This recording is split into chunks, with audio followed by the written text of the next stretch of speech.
में। दोस्तों, क्या आप जानते हैं कि श्री कृष्ण ने कलयुग के बारे में ये 5 बातें पांडवों को महाभारत के समय ही बता दी थी। तो आइए जानते हैं कि ये 5 सच्ची बातें हिंदुओं का ही नहीं बल्कि मानव जाति का ग्रंथ है। इससे प्रत्येक मानव को अच्छी शिक्षा और मार्ग मिलता है। प्रत्येक मनुष्य को इसे पढ़ना चाहिए। महाभारत में जीवन से जुड़ा कोई ऐसा विषय नहीं है जिसका वर्णन ना किया गया हो, जिसमें जीवन का कोई समाधान ना हो। महाभारत में देश, धर्म, न्याय, राजनीति, समाज, योग, युद्ध, परिवार, ज्ञान, विज्ञान, आध्यात्म, तकनीकी सभी विषयों का वर्णन मिलेगा। वर्तमान युग में महाभारत के एक प्रसंग से आज का मानव कुछ सीख ले सकता है। ये प्रसंग उस वक्त का है जब 5 पांडव वनवास पर जा रहे थे। वनवास जाने से पहले पांडवों ने भगवान श्री कृष्ण से कहा, हे श्री कृष्ण, अभी द्वापर का अंत काल चल रहा है। आप हमें बताइए कि आने वाले कलयुग में कलिकाल की चाल या गति कैसी होगी। श्री कृष्ण ने कहा कि तुम 5 भाई वन में जाओ और जो कुछ भी दिखे वो आकर मुझे बताओ, मैं तुम्हें उसका प्रभाव बताऊंगा। 5 भाई वन में चले गए। वन में उन्होंने जो देखा उसको देखकर वो आश्चर्यचकित रह गए। तो आइए आपको बताते हैं कि उन्होंने वन में क्या देखा। युधिष्ठिर भ्रमण पर थे।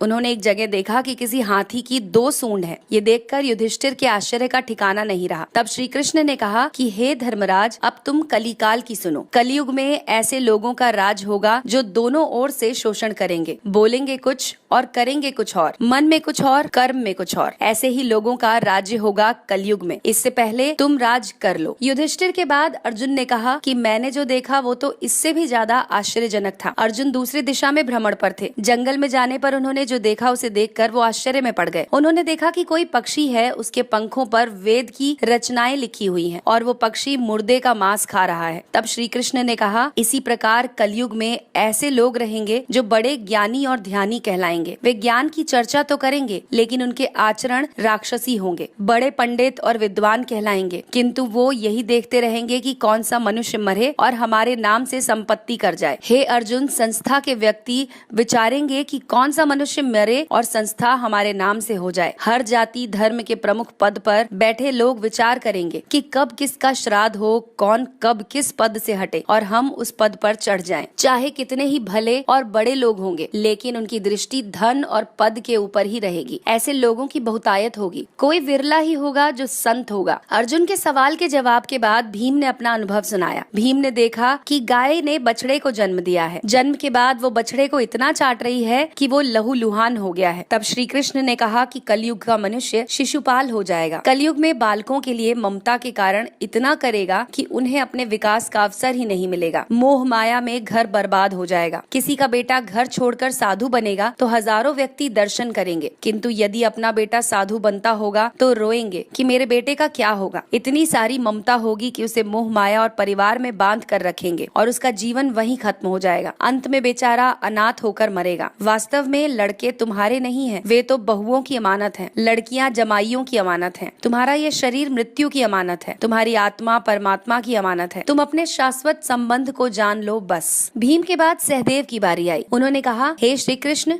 मैंने जो देखा उसका क्या मतलब है। सहदेव जब भ्रमण पर थे तो उन्होंने चौथा आश्चर्य देखा कि 6-7 कौवे हैं और आसपास के कुओं में पानी है, किंतु बीच का कुआं खाली है। बीच का कुआं गहरा है फिर भी पानी नहीं है। उन्हें देखकर घोर आश्चर्य हुआ कि ऐसा कैसे हो सकता है। तब श्री कृष्ण ने कहा कि कलयुग में धनी लोग लड़के लड़की के विवाह में, मकान के उत्सव में, छोटे बड़े उत्सव में लाखों रुपए खर्च कर देंगे, परंतु पड़ोस में यदि कोई भूखा प्यासा होगा तो ये नहीं देखेंगे कि उसका पेट भरा है या नहीं। उनका अपना ही सगा भूख से मर जाएगा और वो देखते रहेंगे। दूसरी ओर मौज, मदिरा, मांस भक्षण, सुंदरता और व्यसन में पैसे उड़ा देंगे, किंतु किसी के 2 आंसू पोंछने में उनकी रुचि नहीं होगी। कहने का तात्पर्य है कि कलयुग में अन्न के भंडार होंगे लेकिन लोग भूख से मरेंगे। सामने महल बंगलों में ऐशो आराम चल रहे होंगे लेकिन पास की झोपड़ी में आदमी भूख से मर जाएगा। एक ही जगह पर असमानता अपने चरम पर होगी। सहदेव के बाद नकुल ने श्री कृष्ण को बताया कि उन्होंने एक बड़ी सी चट्टान पहाड़ पर से लुढ़की। वृक्षों के तने और चट्टान उसे रोक नहीं पाए, किंतु एक छोटे से पौधे से टकराते ही वो चट्टान रुक गई। तब श्री कृष्ण ने कहा, कलयुग में मानव का मन नीचे गिरेगा, उसका जीवन पतित होगा। पतित जीवन धन की शिलाओं से नहीं रुकेगा, न ही सत्ता के वृक्षों से रुकेगा, किंतु हरि नाम के एक छोटे से पौधे से, हरि कीर्तन से मनुष्य जीवन का पतन रुक जाएगा। तो दोस्तों, ये थे वो 5 सत्य जो श्री कृष्ण ने पांडवों को महाभारत के समय ही बता